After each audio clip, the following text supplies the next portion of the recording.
Прането не би трябвало да включва цапане, чистене и омазани бутилки. А още по-малко и недобре изпрани дрехи. Разлят гел по капачките, омазан шкаф, големи пластмасови бутилки, които вземат половин рафт. И накрая дрехи с остатъци от препарат и сърбеж по кожата.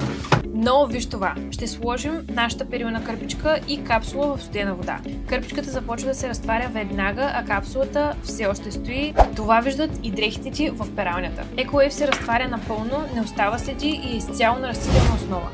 Без микропластмаса, без токсини и без фосфати. Течните перилни препарати се разливат и нямат точно дозиране, а след това се налага да почистваш и отново да докосваш този химикален състав. А капсулите, освен че са 5 пъти по-скъпи, но и съдържат белина, агресивни химикали и багрила. Всичко, което не искаш да попада на кожата ти. Нашата кърпичка струва точно 29 стотинки. Пере също толкова добре, като скъпите препарати, които имаш на рафта си. Без да оставя нищо по дрехите ти, освен чистота. Затова, ако си готов да кажеш чао на недобре изпраните дрехи, сърбежа и цапането, кликай долу на линка, пробвай EcoWave и съм сигурна, че ще се убедиш сам.